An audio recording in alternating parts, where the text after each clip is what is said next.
Ассаламу алейкум ва рахматуллахи ва баракатух.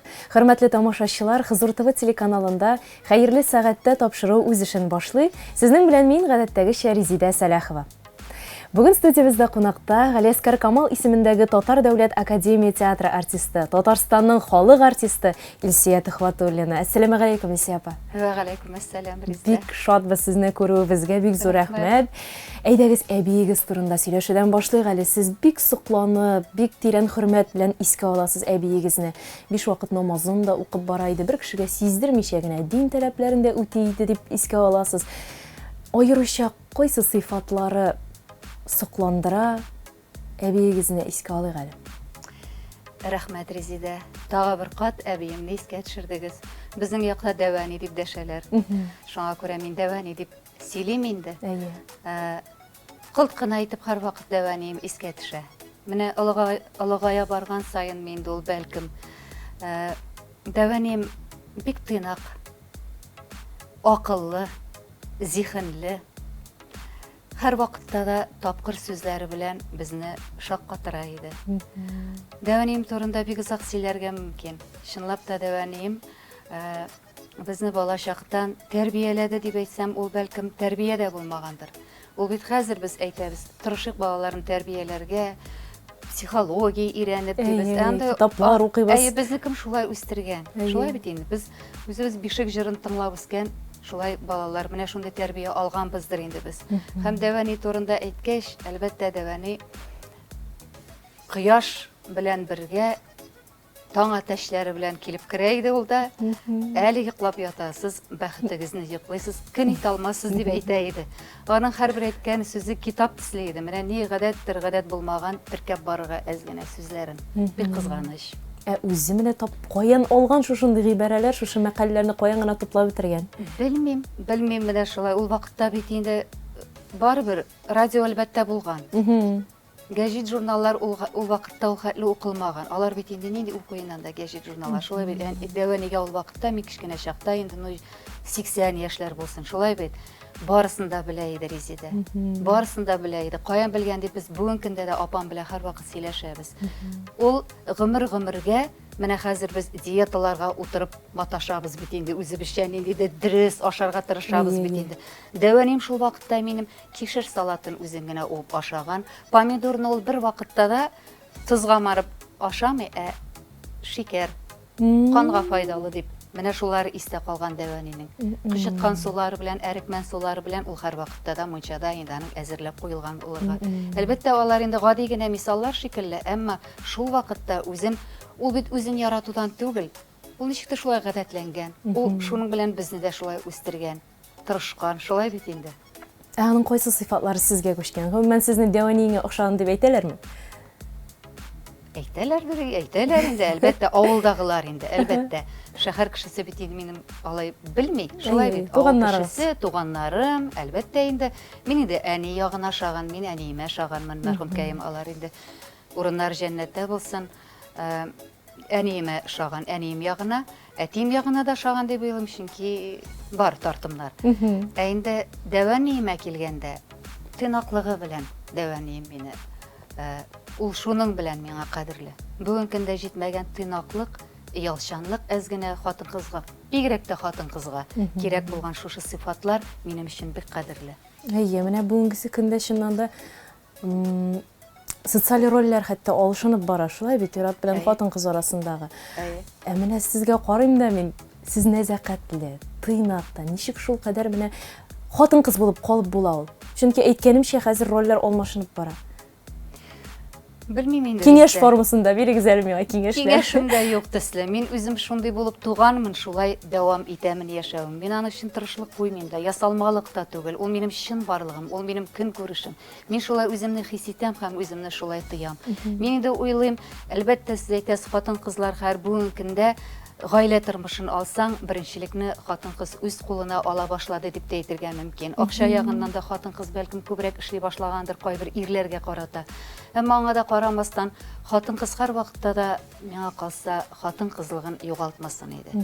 Ул үзенең без бит яратабыз, безне яратуларын, безгә хөрмәт белән карауларын, безгә гашыйк булуларын хатын-кыз. Менә шул хатын-кызлык сыйфатларын сине телисең икән сиңа шулай карауларын, син аны сакла.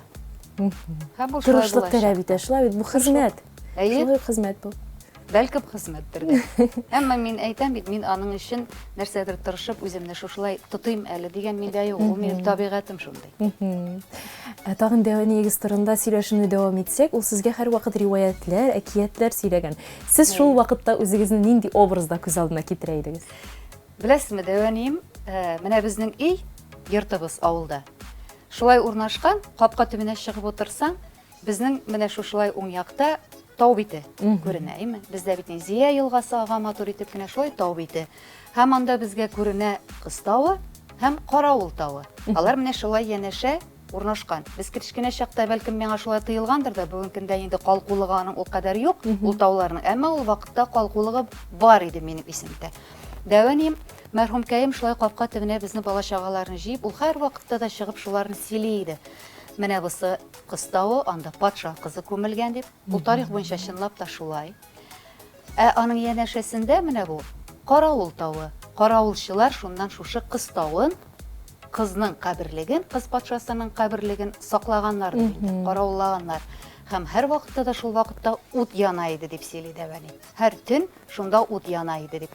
Менә әлбәттә инде шуны тыңлаганда ниндер сихри дөньяга кирип кителгәндер инде ул вакытта бөтенләй 10 яшьләр булган инде миңа шуларны тыңлаганда. Әлбәттә Дәвани бик ыстап сөйли иде. Ул җыр телли иде. Дәвани мәрхүмкәем. Бик ыстап, аның сөйләгәннәре бик күп. Ул һәр вакытта да безне шул тауга алып менә иде. Аңа ничә яшь булуына карамастан таяганда таянган, ул шул юл буе безгә нәрсәләрдә сөйләп, без инде бала-чаганы әллә тыңлаган, әллә тыңламаган инде. Шунда һәр вакытта алып менеп, алып төшә иде. Бүген көндә анда менгән юк. Анда инде без бераз үсә төшкәч, мин хәтерлим, без менгән идек, малай-шалайлар, кызлар инде бала-чага Кыз тауына менеп, ул тау битләрендә біз җиләк җыя идек элек. Бала-чагалары. Әниләр белән дә менгән бар, әмма бала-чага үзебез генә менгән вакытта хәтерлим әле.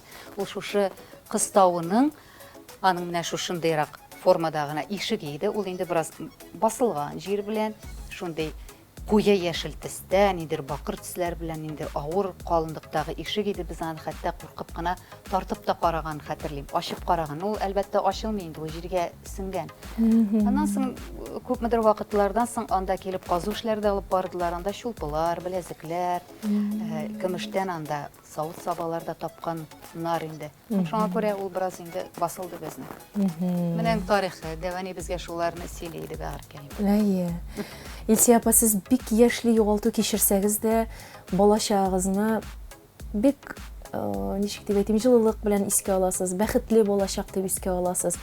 Төпчек кыз булгансыз. Назланып үсәргә насыйп булдымы сезгә? Әйе, дөрес әйтәсез, мин бала-чагымны бик җылы күңел белән, ниндидер ачык күңел белән каршы алам мин аны. Һәр вакытта шулай искә төшерәм мин аны.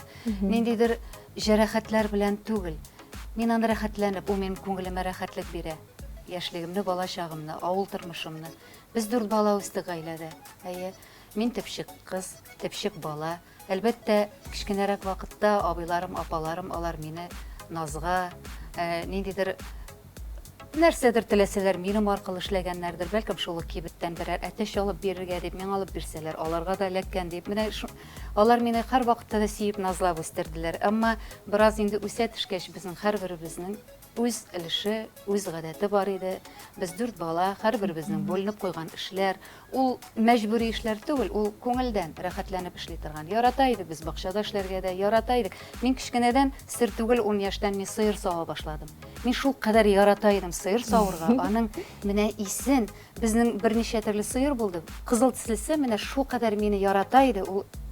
Ул аны аңлап була икән. Ул чынлап та шулай икән. Ул яратмаганны сыер якын китерми. Саудыртмый, сез дә беләсездер бездә. Авыл кызларыбыз барыбыз да беләбез авыл тормышын. Шуңа күрә иртә белән әнием әлбәттә мине жәлләп уятмагандыр да, кичке савуны мин сава идем. Менә шуларны без бүлешеп эшли идек. Әнием әлбәттә кызганыч шулай кинәт кенә арабыздан китеп барды.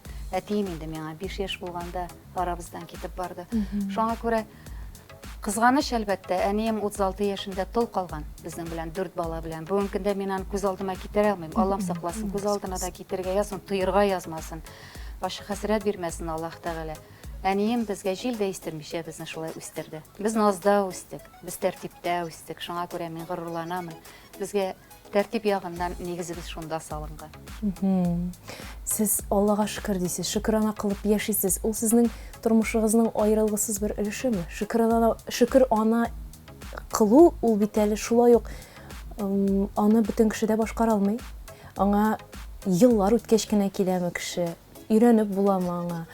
Сез үзегез кайчан килдегез менә бу әйбергә? Менә мин әйтерем, мин үземдә тояманы, әлбәттә, мин менә әни үлгәнче, мин ничектер тормышның кыенлыгы, ниндидер авыр яклары, ниндидер борчуларын, ниндидер ул якларын сизмәгән кебек тоям үземне. Әнигез сезне саклаган инде. Әйе, без аны ничектер тоеп үсмәдек шикелле, тоймаганбыз. Әнием дөньядан киткәч менә мин шундый дога кылуларга, дога китапларына, ниндидер дөньяның матурлыгына, дөньяның кадерен белеп яшәүгә, шуларга игътибар итә башладым. Һәм шуннан мин уйлыйм, шөкер итеп, Аллага шөкер яшим. Шулай шөкер итеп яшәргә язсын. Шуннан килгәндер. Амин. Зөләйха фильмы турында да сөйләшик. Бу турыда сөйләшмәй мөмкин түгел. Фильмда милләтебезнең бик авыр чорлары сурәтләнгән, шулай бит. Тарихи фильм. Режиссеры тормыш иптәшегез Рамил Төхвәтуллин. Әйдәгез шул процесс турында сөйләшик. Гомумән Зөләйха сезнең күңелегездә нинди тәэсирләр тудырды, нинди эзләр калдырды? Бу бик зур күләмдәге сорау, Резидә. Моңа бик күп җаваплар көне буе сөйләп утырырга мөмкин, үзегез дә беләсез. Әмма мин әйтер идем, шушы Зөләйха фильмын съемкалары вакытында төшергәндә мин әлбәттә бер сорау туды миңа шул вакытта, һәм ул бүген көнгә кадәр ул сорау минем белән. Нинди сорау дисем, бәлкем гади генә сораудыр. Аллаһ Тәгалә тарафыннан яратылган адәм дип аталган кешегә, менә кешегә ни җитми? Менә шул фильмны төшергәндә миңа шул сорау туды, һәм ул бүген дә минем бүгенге дөньяга да кагылыш ул кешегә нәрсә җитми бу дөньяда. Ни өчен бер-береңне мыскыл итеп, изеп, нәрсәдер кишләп тагып, яки бөтенләй шушы җирдән юкка чыгарырга, гомерен изәргә ни җитми кешегә? Байлык җитмиме, моллык җитмиме, әллә кымсызлык җитмиме, нидер кешелеклелек җитмиме? Нәрсә җитми кешегә бүген көндә дә? Шул бер ягы белән тетрәндерде. Аннан соң без аның эчтәлеген беләбез инде, әлбәттә. Ул инде безнең тормышыбызның, милләтебезнең ачы язмышын күрсәткән вакыйгалар, шундый күрсәткән әсәр Гаяз Факыйның. Шул вакытта ул шушы Зөләйха образы белән ул гәүдәләндергән бер нәрсәне алып калдым үзем өчен. Ул әлбәттә динеңне сатмау, милләтеңне сатмау, илеңне сатмау, әлбәттә хыянат итмәү. Һәм ул бүген көнгә дә кагыла. Ул син гаиләңәме ул, тормыш иптәшеңәме ул, дусларыңамы ул, тирә-юньдәгеләреңә, туганнарыңамы ул, хыянат итмәү. Шуңа күрә бүген көндә бары тик сез әйткәндәй шөкер итәм, киләчәгебез менә шушы милләтләребез арасында тыныч булсын иде. Бер-берсен хөрмәт итеп яшәсен иде. Балаларыбызның менә киләчәге тыныч, күгебез аяз булсын иде. Амин, шулай булсын. Амин. Режиссер, фильмның режиссеры Рамил Төхвәтуллин дидек. Үзегезнең хәләл җефетегез җитәкчелек иткән проектта менә ул кыен түгелме? Ул бер карасаң әйтәләр бит туганың белән дә эш итмә дип. Шулай бит. Әллә Рамил абыга кыенрак булды микән менә сезне? Белмим. Рамилне безнең сырага кирәк әлбәттә бу турыда, әмма минем өчен әлбәттә ул туганың, апаң, абыең, ирең булу ул бер яктан комачаулый. Чөнки син үз фикереңне әйтә алмыйсың. Яисә әйтсәң ул ничектер икенчерәк кабул ителә дип әйтәм. Шит режиссер белән яисә шит артистка белән эшләсәң, ул син таләбеңне итәр. Ә син монда үзеңчә үз кешеңә әйткән шикелле, мин хакым бар дип әйтергә дә мөмкин. Шулай бит инде. Мин менә булай телим дип. Әмма безнең алай булмады. Безнең әйтеп китәм, без алай матур гына ул нәрсә әйтте, мин нәрсә әйттем, мин ничек күңелем белән тойдым, мин шулай эшләдем. Фильм өстендә, Зөләйха образы өстендә дип әйтәм.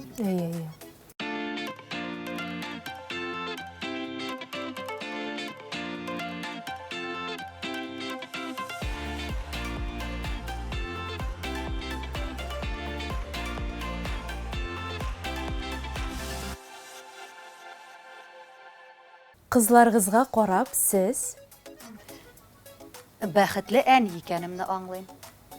бәхетле булу нәрсәдән тора? Бәхетле булу үзеңнән тора.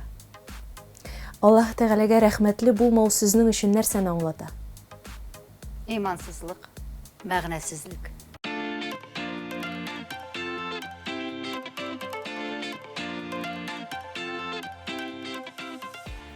Хөрмәтле тамашачылар, эфирда хәерле сәгатьтә тапшыруы. Бүген бездә кунакта Галиәскәр Камал исемендәге Татар дәүләт академия театры артисты Илсия Төхвәтуллина. Илсия апа, сез үзегез хатын-кыз буларак күпләргә үрнәк, актриса буларак та, ә менә сезнең өчен өлге булган хатын-кыз бармы? Өлге, үрнәк булырлык. Алар бик күп. Алар бик күп, әмма исемнәр белән әйтә торган түгел, алар минем менә булай, ничек дип әйтим, минем исем китә гади генә нәрсәдән дә сөенә белүче хатын-кызларга. Мин сакланамын үзенең ниндидер талантын ачып, кул эшләре белән шөгыльләнгән хатын-кызларга. Яратамын шулай йөрергә күргәзмә залларында. Сакланам менә шундый хатын-кызларга. Үзеннән үзе ниндидер тәм табып яшәү белүче хатын-кыз. Алар минем өчен өлге. Ә үзегез кул эшләре белән шөгыльләнмисез димәк? Мин яратам. Бәйлим. Әйе. Шигә идем элек, һәр шигуны ташладым, бәйлим. Мин бик яратам, ул мине илһамландыра. Ә кызларыгызга күчкәнме бу әйбер? Алар бәйли тегә беләләрме шигә? Алар белә, ни сәбәптер алар аңа әле игътибар бирми ул кадәр. Бәлкем килер. Бәлкем, әйе. Бәлкем килер. Ә кешеләрне үзара чагыштыру дөрес нәрсәме ул? Менә мәсәлән безнең профессиядә бигрәк тә. Мин саныйм, мин аңа тискәре карыйм. Ни өчен дисәгез, һәр кеше үзенчә шәхес, Кабатланмас. кабатланмас шәхес. Һәр кешенең менә Туфан Миңнуллинның бер әйткән сүзе бар, әсәрендә Алты кызга бер кияүдә. Һәр кемнең үз тормышы, кемнең кемдә нинди эше бар. Менә шул. Шуңа күрә мин үлем чагыштыру дөрес түгел. Бу гайбәтнең бер формасы дип әйтергә Ул мөмкинме? бәлкем гайбәткә дә кирип китергә мөмкин. Гайбәткә дә кирип китергә мөмкин. Әмма гайбәт сатучылар, гайбәт шәйнәүчеләр миңа калса, алар менә шушы ниндидер түбән дәрәҗәгә төшәләр дип уйлыйм, үзләрен төшерәләр. Шуңа күрә гайбәт сату ул беренчедән ул зур гынах. Шуңа күрә кысылмаска бер кемгә дә. Үзең үз урыныңны белеп яшәргә кирәк бу дөньяда. Шәхсән сез шулай итәргә тырышасыз. Әй. Ә гаиләдә үз-үзеңне онытып, менә башкаларны кайгырту дөресме ул? Сез менә үзегез авырып ятканда да гаиләгезне сыйлыйм дип эчпишмаклар пешерәсез икән. Шундый дөрес мәгълүматмы бу? Дөрес. Беләсеңме, Резида, әгәр миңа авырып ятканда авырсаң да шуны эшләл дип әйтсәләр, ул эшләнмәс иде ул. Киресенчә. Бу бит чын күңелдән чыккан. Бу бит борчылу, ниндидер җаваплылык, бигрәк тә балалар сиңа килсә. Алар килсә, мин бөтенләй уянып китәм. Мин җигереп йөри башлыйм. Әни мәрхүмкәем әйтә иде һәр вакытта да, шул сүзләр искә төшә, менә тормыш ылыгая барган саен һаман шул сүзләр искә төшә. Капылт кына килеп керә. Менә һәр тагын капылт кына искә төште. Әни әйтәдер, мин ятып торсам, мин авырыйм дип. Мин чыгып керәм әле дип бакчага чыгып китә иде әни мәрхүмкәем. Шуның шикелле мин ятып торсам, икеләтә авырыйм. Минем анда мин терелеп китәм. Шуңа күрә мин аны рәхәтләнеп, ләззәтләнеп эшлим балаларым өчен һәм гаиләм өчен. Аныклар килсә инде бигрәк тә канатланасыз. Аллага шөкер. Хәрәкәт дигәннән спорт белән сезнең мөнәсәбәт ничегрәк? Миңа калса, сез һәр вакыт формада тотырга тырышасыз, үзегезне һәр вакыт спорт белән шөгыльләнеп торасыз кебек. Ну, мин зурдан куптарып аны спорт дип әйтмәс идем инде. Әлбәттә, фитнеска йөрү модасы киткәч, фитнеска йөри башладык. Аңа кадәр без ярата идек. Менә паркларга чыгып, без балаларыбыз белән бөтенбез паркларга чыгып җигерә идек. Әйе, шуңа саф һава сулап йөрисең, ансыда спорт, зур спорт белән нәрсә беләндер шөгыльләнәм дип әйтә алмыйм. Йөзәм, әлбәттә, йөзәргә яратам. Кичкенәдән Зия елгасында йөзеп үскәнгәме, йөзүне кулай күрәм. Сабыр булырга кирәк дигән сабак алдым дигән сүзегез бар сезнең. Сезгә шушы сабырлык сыйфаты хасмы? Хас. Бик тә хас. Ул бит сабырлык Аллаһ Тәгаләнең биргән бер нигъмәте. Сабыр була белгән кеше миңа калса алга бара. Сабырлыгын тотып кала алмаган кеше, сабырлыгы булмаган кеше бәлкем ниндидер начарлыкларга дучар була. Сабырлык бит ул безне алга илтә. Нинди генә эшкә тотынсаң да, син бүгенге көндә әйтергә мөмкин.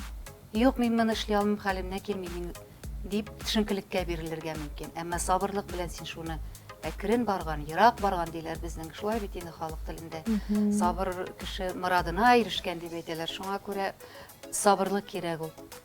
Сабырлык ул әлбәттә түземлек түгел нәрсәгәдер. Түземлек ул бөтенләй икенче нәрсә. Кабул ителә. Шулай бит. Түзеп торырга ярамый. Ходай Тәгаләне шулай ук яратмый. Түземлелекне. Әмма сабыр бул дигән.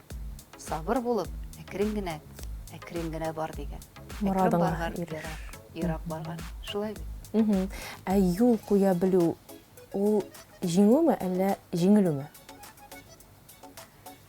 Кем өчендер кемдер әйтер, миңа калса җиңдем дип, кемдер әйтер юл бирдем дип. Әлбәттә мин юл бирдем дигәне миңа якынрак. Чөнки син көчлерәк булып каласың.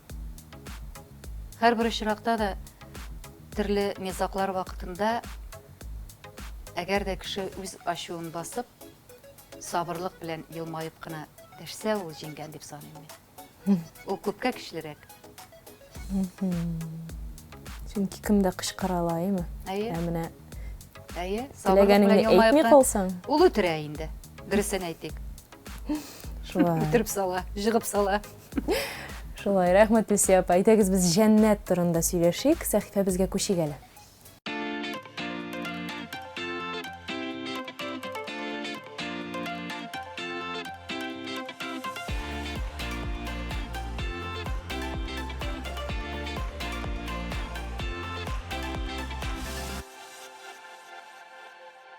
Җәннәт ул җир тормышында Аллаһны танып, аның кушканына буйсынып яшәгән кешеләр өчен әзерләнгән мәңгелек ләззәт урыны. Җәннәтнең 8 капкасы бар. Шуңа күрә галимнәр җәннәтне 8 дәрәҗәгә бүлә. Хәләл, сәлам, мәва, хамил, вәсилә, нәгыйм, гадин һәм фирдәүс. Җәннәт дәрәҗәләренең иң югарысы Әл-Фирдәүс дип исемләнгән җәннәттер. Коръәннең Кахф Тау тишеге сүрәсендә Фирдәүс җәннәтенә лаек булышлар турында булай диелгән. Хактыр ки, иман китереп, игелекле гамәлләр кылганнарның тору урыны Фирдәүс җәннәтенең бакчалары булыр. Һәрбер мөселман кешесе кылган эшләренә карап, җәннәтнең бер ишеген ачып керәчәк. Коръәннең Худ сүрәсендә бәхетлеләр исә җәннәткә кереп, алар анда мәңгегә калачак. Җир белән күк дәвам иткәнчегә хаклы, әгәр Аллаһ башка хөкем чыгармаса. Бу ниғмәтләр бетмәс-төкәнмәс бәрәкәттер диелгән.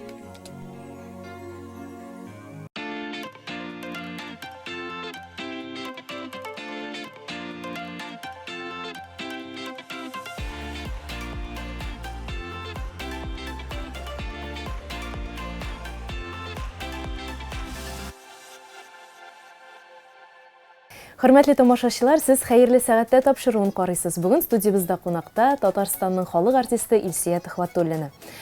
Илсия апа, һәр вакыт кеше күз алдында булу, ул өстәмә җаваплылык йөклиме? Йөкли миңа калса, әлбәттә. Барыбыз да гүзәллекне, матурлыкны яратабыз, шулай бит. Әгәр кеше сиңа хөрмәт белән яратып карый икән, син аңа лаек дигән сүз. Аны әлбәттә ясалма эшләп булмый. Салмалык сырамый, әмма җаваплылык сырый. Халык мәхәббәтен яулау ул үзенчә сынау микән кешегә? Анысында менә. Мин яулыйм дип көрәшеп булмый, шулай бит. Ни генә тырышсаң да, ташка кадак каксаң да, аны эшләп булмый. Мине тамашачым яратсын, мине халкым яратсын, минем гаиләдәшләрем, шул ук балаларым яратсын. Аны ясалма эшләп булмый. Син үзең бәхет, елмаю, ниндидер тырышлыгың белән кешеләргә рәхәтлек бирәсең икән, ул сиңа меңе белән әйләнеп кайта һәм мин шуны халыкның яратуы, хөрмәт итү дип кабул итәм. Ихлас булырга кирәк, димәк, һәр вакыт. Шулай. Эштә дә, гаиләдә дә, сәхнәдә дә. Җавапсыз кешеләргә нинди мөнәсәбәттәсез? Бик тискәре мөнәсәбәттә. Димәк, сез үзегез бик җаваплы кеше. Мин җаваплы дип әйтә алмыйм. Мин кирәкмәгәнне вәгъдә итә алмыйм. Хәлемнән килмәгәнне мин вәгъдә әйтеп, шуны эшләмәсәң, бу шуннан да зур җавапсызлык, мәгънәсезлек. Ниндидер кайбер кешеләр мәсәлән 7нче яртыга киләм дип әйтә икән, ул килә 15 минуттан 7 тула. Син кеше турында уйламау дигән фикер туа миңа. Шулай бит инде. Син бәлкем 7дә башка җирдә булырга тиешсеңдер. Әмма кеше ул турыда уйламый. Шәхсән мин аны җавапсызлыкка саныйм. Соңга калу белән генә шикләнми бит әле бу. Юк, мин инде бер гади генә мисал китердем. Гади генә. Җавапсызлык инде ул зурга китсәң бөтенләй инде әлбәттә. Безнең эштә инде җаваплылык бигрәк тә коллегаларыңа карата, чөнки коллектив эш булгач. Ансы айрым. Менә сез бер үк вакытта йомшак та үзегез. Икенче караганда бик кырыс та кебек. Ничек менә шушы ике капма каршы сыйфатны бер кеше үзендә туплый ала микән? Бу турыда бөтенләй уйлаганым юк. Әллә безгә шулай тоела гынамы, әллә сез кырыс түгелме? Бәлкем шулай мин кырыс дип әйтмәс идем үземне. Орнында кырыс та булырга мөмкин. Ансы минем әниемнән алынган килгән сыйфаттыр дип уйлыйм. Әмма хатын-кыз һәр вакытта да йомшак булып кына булмый. Кай вакыт хатын-кыз көчле дә булырга тиеш. Орны белән көчсез дә булырга тиеш. Хатын-кыз гомумән көчсезлеге белән алдыра. Шуңа күрә мин әйтә алмыйм, мин йомшакмы, көчсезме. Мин хакыйкатьне яратам, мин дөреслекне яратам. Шуңа күрә мин үземне булай тотам дип әйтә алмыйм. Минем тотышым шундыйдыр. Сез зирәк хатын-кыз.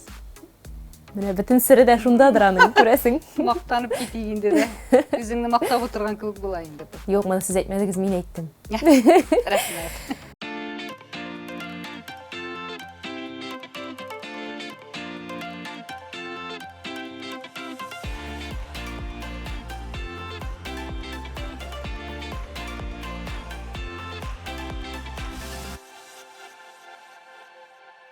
Онык өчен сез нинди әби? Бик яраткан дәвәни дип әйтергә. Мин аны тоям, сизәм, әйе. Баланың баласы балдан татлы дип әйтәләр бит әле. Аны әлбәттә мине ярат улым дип эшләп булмый. Әлегә баягы ясалма сүзләр белән дип әйтәм мин. Ясалма тырышлык белән нәрсәдер алып, нәрсәгәдер кызыктырып, нәрсәдер эшләп булмый. Бала күңеле үзе ничек нәрсә тоярга тели, ул аны үзе тыя. Мин үземне тоям. Мин яраткан дәвәни. Дога кылганда сезне нинди хисләр биләп ала? Дога кылганда минем беренчедән күңелем чистара. Истәп әйтсәм, күңелем тула. Күз алдыма барысы да килә. Нишләп шулайдыр укый башлауга, күз алдымнан барысы да үтә. Уйларым, элекке тормыш, әлегә баягы бала чагым, ничек үскән, барысы да күз алдымда. Һәм күңелем тула. Әмма рәхәт. Күңел киңлеге нәрсәдә беленә? Миңа калса, белмим инде аны айырып алып бер генә сүз белән әйтергә мөмкин микән бу турыда. Әмма тормышта мин шулай аңлыйм, күңел киңлеге, әгәр сиңа кешенең нинди булуына карамастан, син аңа җылы мөнәсәбәт белән карыйсың икән, бу күңел киңлеге дип атар идем мин.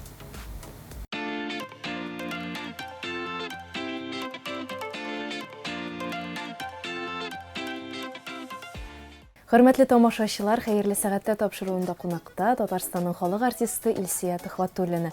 Илсия апа, сәхифәбез барышында сез күңел киңлеге бөтен кешегә дә җылы мөнәсәбәттә булу дидегез, әйме? Ләкин бөтен кешегә дә җылы мөнәсәбәттә булып бетеп була микән? Әлбәттә булмый. Алай ярылырга кирәк. Шулай бит инде. Әмма тагын бер ягын әйтер идем. Кичерә белү күңел киңлеге. Шулай дип аңлыйм. Ләкин моңа да өйрәнергә кирәк миңа калса. Ул бит җиңел эшләрдән түгел ул. Юк, шулай. Үпкәләмәү, Әйе. рәнҗетсәләр дә кичерә белү, гафу итә белү. Тормыш шулай өйрәтә икән ул Резидә. Аны әлбәттә беребез дә белеп тумаган, белеп үсмәгән, әмма тора бара тормыш менә нәрсә дип әйтик, тормыш елгасы ага, шул агымда син барысын да аңлыйсың икән. Сезне нәрсә илһамландыра, Айсия апа? Сез гаҗәеп шундый иҗат күңелле, иҗади кешеләр игез дә Рамил абый белән нәрсә илһамландыра? Гади генә әйтеп әйтсәм, мин үземә илһамлыкны безнең табигатыбыздан алам. Ул мине шул кадәр илһамландыра. Бераз төшенкелек булса, мин бакчага чыгып йөреп кирсәм, мин рәхәтләнәм. Менә ул гади генә мисалдыр бәлкем. Әмма ул миңа шундый рәхәтлек бирә. Дәван игез кебек. Әйе, Чыгып керим әле мин. Матурлыкны чыгып керим әле мин бакчага. Менә шуның шикелле. Илһам алам, әйе. Ә кызларыгыз, оныкларыгыз? Әлбәттә. Алар беренче чиратта, әлбәттә. Алар тормышымның мәгънәсе, яшәүемнең мәгънәсе бит алар минем. Алар минем бәхтем. Аллаһ Тәгалә биргән җимешләребез бит алар. Шуңа күрә алар турында инде бөтенләй сүз юк. Шулай. Айсия апа, ялкаулык белән бәхет янәшә бара алалар микән? Кайвакыт ял итеп алу, ятып тору мәгънәсендә әйтсәгез, бәлкем шулайдыр да, үзеңне бераз гына яратып алу. Бәлкем ул ялкаулыкка керәме, аңламыйм. Ялкаулык әлбәттә төрле ялкаулык турында сөйләргә мөмкин. Әмма бәхет ялкаулыкны яратмый дип уйлыйм. Син шул ялкаулыгың белән бәлкем йоклап калырсың, ә бәхетең синең ул вакытта синең яннан әкрен генә үтеп китәр. Исән сау дип. Әйе, шуңа күрә Шулай. Игездә, гаиләгездә нинди күркәм гадәтләр бар? Әлбәттә, әйтеп китик инде алар гади генә һәркемнең гаиләсендә балалар белән җыелышып, түгәрәк өстәл артында сөйләшеп, гөрләшеп, фикерләр алышып, балалар минем кызларым булгач инде бигрәк тә серләшәбез, киңәшәбез. Әлбәттә, ул бик матур күренеш, бик. Әмма безнең тагын бер минем өчен күңелемә якын булган һәм шулай ук Рамилгә дә шулай ук. Безнең шундый бер матур гадәт бар Рамил белән. Без элекке җырларны искә төшереп, Рамил гармонда уйнап, без икәү генә җырларны искә төшереп җырлап утырырга яратабыз. Менә ул гадәт күңелгә май булып ята инде безнең. Нинди мизгелләрдә туасың менә шушы? Әйдә әле Рамил җырлап алыйк әле дип. Мин кайчан туа менә шушы теләк? Үзе килә. Рамил әйтә кайвакыт, әле гармон алыйм әле, яисә мин ниндидер Җыр килә башлый. Искә килеп төшә дә булмый әйтәм, әниемнең җыры, әни шушыны мич каршында кабартма, ипи пешергәндә, шушыны киләрен килеп, шул бала чактан кирип калган Рамил миннән сорый, бу нинди җырсың, бу нинди җыр килисең, миңа да өйрәтә, әйдә гармонда өйрәним әле. Менә шулай чыгып китә кайвакытта. Кухняда мин дә шулай җырлап йөрим. Ахырысы. Шуны Рамил тотып алып, менә шулай төрле вакытта төрлечә. Дуслар килгәч әлбәттә. Әмма икәү генә җырлашканда ул инде әле дә баягы күңел тулып, искә төшереп, шулай әти-әниләребезгә дуга булып барып ирешсен дип. Әниемнең җырларын бик күп мин Рамилгә әйттем, өйрәттем. Алар өчен күңеленнән минем өчен берәр кунак мәҗлес булганда да, менә юбилейлар булганда да уларны әйтеп, миңа бүләк итә шул җырларны, күңелемә рәхәтлек бирә. Шуңа күрә бик матур гадәт безнең шундай. Тагын әбиемнең сүзе искә төшә, тәвәниемнең әйме. Без шулай авылга кайта идек, кайвакыт мин балалар белән генә кайта идем, тәвәни һәрвакыт сырый иде. Узакка кайттыңмы, бәбкәм? Ирең кайда, бәбкәм? Иртәгә китәсеңдер, бәбкәм. Уларның мине тикшерүе түгел, әмма борчылуы, һаман бергә булу, бергә яшәгез, бергә кайтыгыз, бергә булыгыз дигән сүз. Менә алтын сүзләр. Шулай. Шулай искә төшә. Алла бирсә, киләчәктә озак елларда бергә эшләргә насыйп итсен Аллаһ Тәгалә. Бергәләшеп рольләр чыгарып. Кайсы хәерлесе шунсын бирсен Аллаһ Тәгалә. Аллага тапшырган. Шулай. Ей җылысы, гаилә җылысы бары тик хатын-кыз кулында гынамы ул? Шундый әйтем бар бит инде, гаиләнең учагын хатын-кыз сүндермичә тота дип. Мин шундый килешү белән, шундый әйтем белән гомерем буе ничектер тормыш юлында шул кылагымда чыңласа да, бүген көндә мин әйтер идем, юк, хатын-кыздан гына тормый. Ир кешедән дә тора. Әгәр синең ярында сине яратмаган, сине хөрмәт итмәгән, мәхәббәте сүнгән, сүрелгән булса, нинди гаилә учагы кала инде. Шулай бит Резидә. Шуңа күрә миңа калса, ир кешенең дә, хатын-кызның да роле бик зур. Кешене ничек сынап була дибез? Әйтергә авыр, белмим, кеше ничек. Мин кайвакыт кешене 15 минутта аңлыйм. Сынамыйча да. Бәлкем, ниндидер берәр ситуация, әлбәттә инде шундый чакларда кеше сынала. Бәхеттә дә сынала, шатлыкта да, кайгыда да кеше сынала. Булай хәзер айрым алып әйтә алмыйм. Ярый, бәхет темасына күчик. Бәхетле итеп буламы кешене мәҗбүри рәвештә? Юк. Кеше үзе теләмәсә, бәхетле итеп булмый кешене. Син күпме генә тырыш, ярыл, төрле яклап булыш, бөтен яктан китереп ярдәм итсәң дә, кешенең үзенең теләге булмаса, бәхетле була алмый кеше. Сез бәхетле кешеме? Мин бәхетле кеше. Аллаһка шөкер. Аллага шөкер. Бик зур рәхмәт, Ясия апа. Ахырына якынлашты безнең әңгәмәбез.